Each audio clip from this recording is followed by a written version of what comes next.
ఈ చార్జర్స్ చేసిన పని వల్ల నేను మళ్ళీ వెనక్కి వెళ్ళాల్సి వచ్చింది. ఈ సమ్మర్లో సిటీలో మన వల్ల కాదు అని చెప్పేసి సండే ఎలాగో హాలిడే వచ్చింది కదని సండే మార్నింగ్ లేచి ఇంటికైతే బయలుదేరి వెళ్ళాను. కాకపోతే ఊర్లోని కూడా ఇదే వేడి అదే ఒక్కపోత.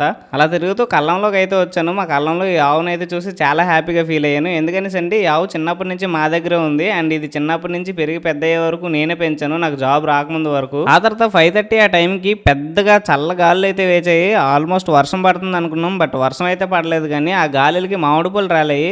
చెట్టు నుంచి ముగ్గిన పళ్ళు రాలితే తింటే ఉంటుంది సామి. ఇక మండే ఆఫీస్కి వెళ్ళాలి కదా అని చెప్పేసి 6కి నేను ఇంటి దగ్గర నుంచి స్టార్ట్ అయ్యి వచ్చేస్తూ ఉండగా సగం దారికి వచ్చిన తర్వాత మా చెల్లి ఫోన్ చేసి చెప్పింది, అన్నయ్య నువ్వు ఛార్జర్లు మర్చిపోయావని. ఆ దెబ్బతో నాకు ఫ్యూజులు ఎగిరిపోయినాయి. పోనీలే 2 ఛార్జర్లు ఉన్నాయి కదా, ఏదో ఒక ఛార్జర్ అయినా బ్యాగ్లో ఉంటుందని నమ్మకంగా ఉన్నా. బట్ బ్యాగ్లో చెక్ చేస్తే ఒక్క ఛార్జర్ కూడా లేదు, 2 ఛార్జర్లు ఇంటి దగ్గరే ఉన్నాయి. ఇక ఏం చేయలేదు, ఇలాగా నైట్ ఆల్మోస్ట్ 8 అయిపోయింది. ఆ టైంలో రిటర్న్ వెళ్ళిపోయి ఇంక ఇంటి దగ్గర తినేసి పడుకొని మార్నింగ్ లేచి సిటీకి అయితే వచ్చేసాను, ఆఫీస్ ఉంటుంది అనుకుని.